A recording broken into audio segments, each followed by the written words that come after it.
Hello there and welcome to In My Opinion for My Hero One's Justice 2. I'm assuming if you're interested in this game, you know what My Hero Academia is about, but just in case, I'll give you the basic setup. This is a world where some people are born with superpowers, or as they call them in this universe, quirks, and there are heroes and villains. If you want to become an official hero, you must go to a hero school to get your license, and the school in this story is UA High School. Our lead Deku was born quirkless and wants to become a hero, but can't. Until one day the top hero known as All Might passes down his quirk to Deku, and now we follow Deku's adventures of school life and becoming a hero. The game takes place after the Save Annoying Bakugo from the League of Villains arc. This new arc has Deku and friends doing some more hero training, taking exams, and meeting new friends. Though the League of Villains ain't done yet and team up with a new threat, which is a group of Yakuza run by Chisaki, who has been working on a way of taking away the hero's quirks. If you want to know what seasons it covers, it's basically the later half of season 3 and half of season 4, which contain good arcs, and I would suggest you watch the anime, because how they present it here ain't really the best, and I'll get into that more when I talk about the story mode. One's Justice 2 is an arena fighting game, meaning you can fully move and dash around the arena during a fight. You have 3 attack buttons that let you do some normal strikes or use the character's quirks for battle, and will change depending if you're holding direction on the stick. Of course, you can block as well, or if you time it just right, you can do a just guard, which makes a bigger opening for a counter attack. There's also 2 other types of attacks you can pull off, which is an armor attack letting you get some hits in even if the opponent swings at you and connects. And then there's your unblockable attack. As the name says, it's unblockable, letting you get through an opponent's block, and it can also break an armor attack. Of course, you can pull off some super powerful moves known as plus ultra attacks. All you need to do is fill up your plus ultra meter, which can be filled by landing hits, but fills up more when you're getting attacked. There's 3 levels to it, with level 1 being a quick special, level 2 being an even more powerful move with a cutscene, and you use up to 3 bars to do a team special, and depending on the team, it can trigger a specific cutscene. Otherwise, it's just all 3 of your characters doing the level 1 special at the same time. You can also use some meter to extend some combos that wouldn't normally land. Talking about teammates, you can bring in 2 sidekicks as well. Their meter fills up by itself, and when it's full, you can call for help letting your sidekick do an attack or interrupt your opponent's attack. You could even call them out to perform a special if you have the plus ultra meter for it. The first thing I will mention is I never played the first game, so I can't do a comparison and say if anything improved. However, I will say I had a lot of fun with the gameplay. I'm a fan of arena fighters, and this is a good one. It has a nice feel to it, and the experience is like you're battling in the source material, especially since it captures what it would be like using these characters, such as Mineta using his sticky balls as a weapon and actually affecting the player, making them move slower to eventually getting stuck. Or Facom, who while slow can pack a punch, counter with his fat, and once you do his level 2 special he turns to his thin form and plays differently. Or Chaco, who can make her opponent float and even protect herself with floating objects. I also like the game lets you know if someone's pulling off an armor or an unblockable attack by coloring them either yellow or red, so you won't have to guess what's coming. The supers themselves are fun to see, but I can see how some could get tired of seeing the level 2 ones, as some do take a little bit to get through, but I personally haven't gotten sick of them yet. To add an epic feel to the battles, the arenas themselves can crumble around you, and you can even get smashed through the floor into another part of the stage. I really dig this added flair, and I felt like it visually got in the way. I was able to see my opponent and surroundings just fine. You're looking at 41 characters, with only 4 of those being different variations of 3 characters, which is still a good amount, and you should easily find some heroes and villains you like to use. Now on to the modes, with the first being story mode. Here you will play through the season as both the heroes and villains, and basically see what the show covered. While going through the fights, there are also mini missions within them. That unlocks more customization options like costumes, which adds a good reason to replay them if you miss out on them. Don't worry, the conditions are usually pretty straightforward, like finish with a special or don't lose a certain amount of health. And you don't need to do it all in one shot. You can retry if you mess up on one of the missions, which lessens the frustration. Now the way the story mode is shown is kind of a letdown, since the majority of it is basically stills from the anime, which they move around, or just add sound effect words. One of the reasons I have no problem with an anime game just retreads the story is because I like seeing how they would pull it off with the game engine. It just sucks that this game didn't really do that since it has a really good graphics engine, and the story mode teases you a bit since there are very few instances using it. But the rest is just anime stills. Well, at least it's fully voiced, so that's something.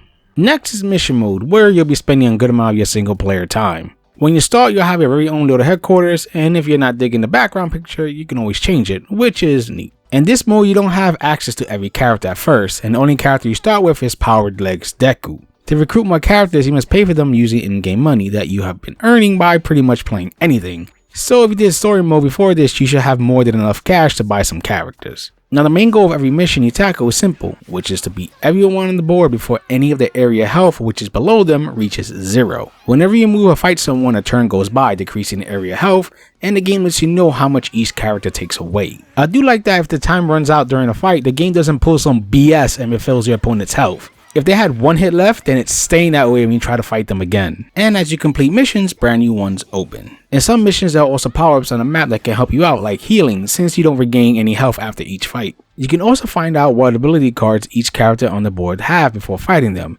And since I mentioned those cards, I'll get into that since it's a big part of mission mode. Each opponent you face will have ability cards that gives them sort of an edge when fighting, such as increased defense, plus ultra meter drain, and longer invincibility frames. These also create more of a challenge, which makes these fights feel a bit more different than the usual affair, and makes you have to plan out your strategy more since you get your very own cards as well. Not only does each mission let you know how big is the map and how many enemies you'll fight beforehand, it also shows you the list of every card you can get from that mission and what they can do. This is very helpful as you're not just playing a certain mission over and over again for a card you may not even want. The cards you get can increase your attack, regain your health, or even take enemies off the board without even facing them. Though as I mentioned, you will have to play the missions over and over since while you can see what cards you can get, the mission still will hand them out in a random order as each card has a rarity level. But there is a card you can get that can help you snag the rare cards faster. The game allows you only 5 cards at a time in order to stop you from being too godlike. Your fighters also gain experience points as you fight, so they can get points to level up their HP, attack, and defense. The game lets you move your points even after you spend them if you feel like changing your mind, which is great and doesn't put too much stress on where each point should go to. What I'm not a fan of is you only level up whoever you use on your 3-man team, so you really have to be sure you want to stick with those 3 characters.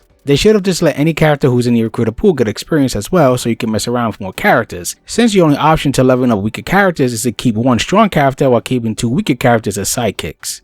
Also, as you beat missions, your character's assist level will increase, which is important since if that reaches 0 by failing missions, your characters will leave the headquarters and you have to buy them back. Another thing to mention is the character chart, which shows which characters are more compatible with each other, and depending on who you use, you can get higher stat buffs. There are some that have an X, meaning less compatibility, but the more you use those characters together, it will go away. It just takes a while. A little nice touch is certain characters comment on each other while you're in the mission menu. Now on to arcade mode where you can pick your team and have a choice of 3 different routes, which get tougher as you go along. At least it did to me. Each time you complete a route, you'll get a character picture of whoever you picked, and once you do the final route, you get the complete version of said picture. I do like that after every fight, there is a unique text dialogue exchange between the 2 characters, so your character won't just repeat the same line to a new face. I had fun with arcade mode, and if you're the collector type, you can try to collect all the pictures. Also, if you're interested in seeing the end fight dialogue, there's that too. Up next is online, and I've probably mentioned this before in any arena fighter I've talked about, but the game is really not well balanced. I found that if you're more of a melee character and someone is using the range, then you have a good chance of losing cause broken tactics. The closest I've come to a somewhat balanced fight is when I face another melee character. Now with that out of the way, let's talk about what online has to offer. First, you gotta pick who's gonna be your team before even picking what you want to play. There's unranked fights where you can find a quick match and not have to worry about points. Then there's rank, which is basically the same thing with the only difference is you're fighting for points to try to climb those leaderboards. If you want to make a room where randoms or your friends can meet up and play, you can choose create. Or if you want to just find a room yourself, you can pick search. Online fights also have special events, be it a character's birthday or something else, in which you can earn some customization rewards by using a certain character, and thankfully the game lets you see what you're actually fighting for rather than keep it a mystery. I played about 30 games, and while I didn't have the best time, I will admit the online is pretty functional with no extreme lag. Now on to the customization menu, which lets you gussy up the characters. As you've seen me mention, you do get rewarded customization items while playing through the game. Well, there is more stuff you can buy here at the store, and it lets you preview before you buy, which is a plus since you don't want to waste your money on something you think looks like crap.